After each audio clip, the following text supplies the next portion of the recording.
नमस्कार दोस्तों, आप सबका स्वागत है इस ऑनलाइन क्लासेज में। और साथियों, आज हम पढ़ने जा रहे हैं BSTC प्रथम वर्ष को लेकर। और BSTC प्रथम वर्ष के अंतर्गत आज का जो हमारा शिक्षण विषय है वह है हिंदी भाषा शिक्षण और प्रवीणता को लेकर।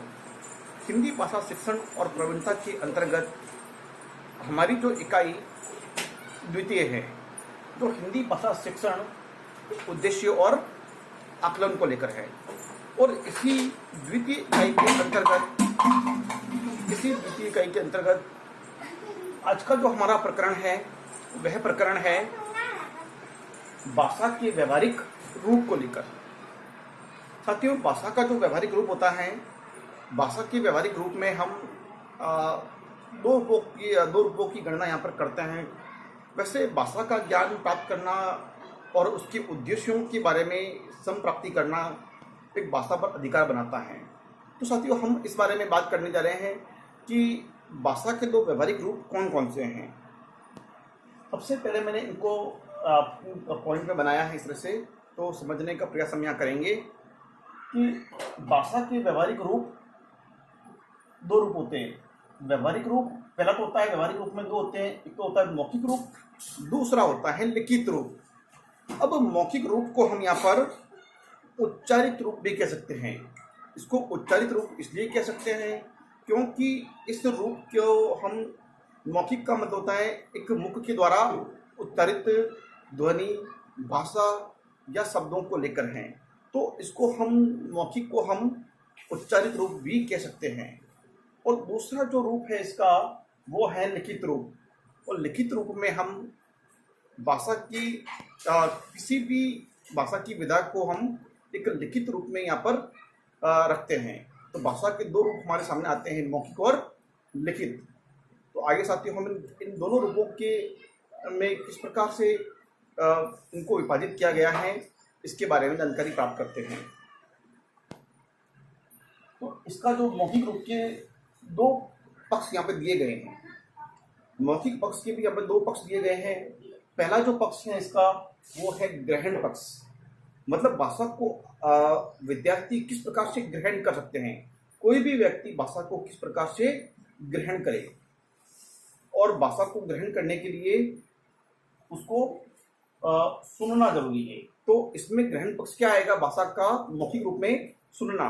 तो सुनना मौखिक जब बोल पाएगा जब व्यक्ति सुन पाएगा।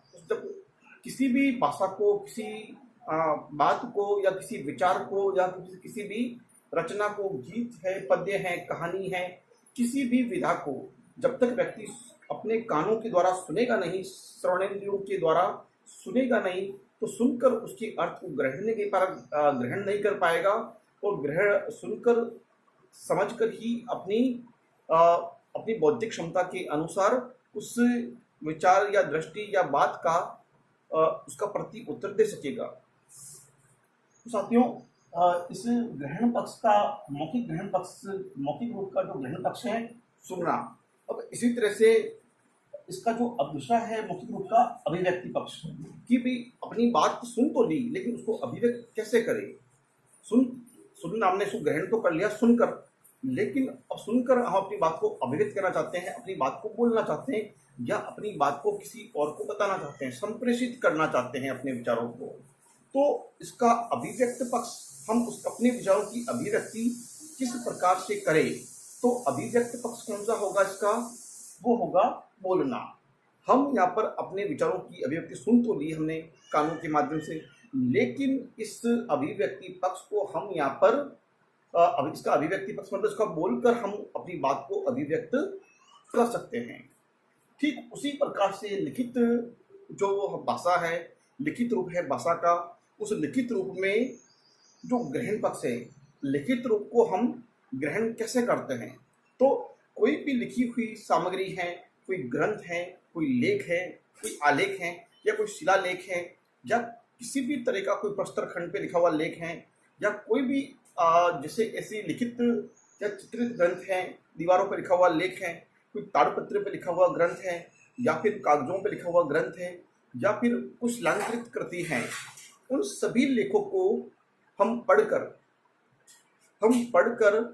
उसको ग्रहण कर सकते हैं, क्योंकि लिखित सामग्री को बिना पढ़े हम उसके अर्थ को कभी भी ग्रहण नहीं कर सकते।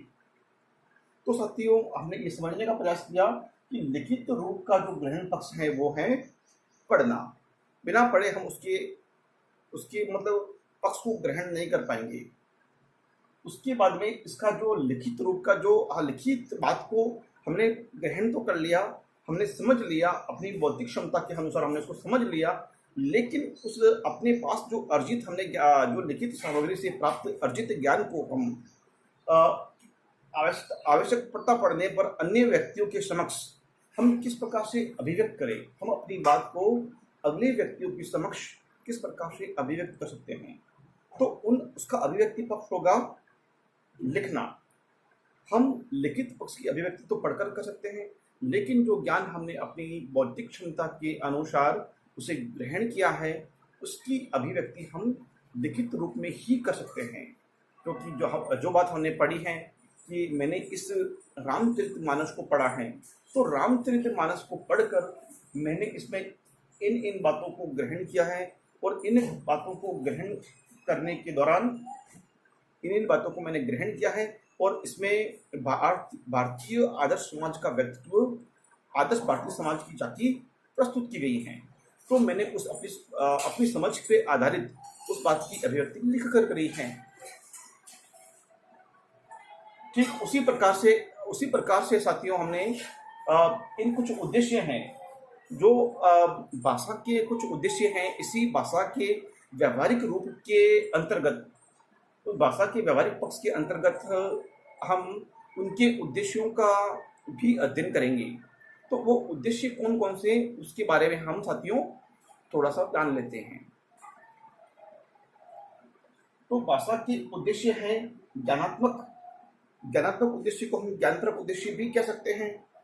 उसके बाद है अवबोधात्मक उद्देश्य। साथियों, अवबोधात्मक उद्देश्य, इसको हम अर्थ ग्रहण उद्देश्य भी कह सकते हैं।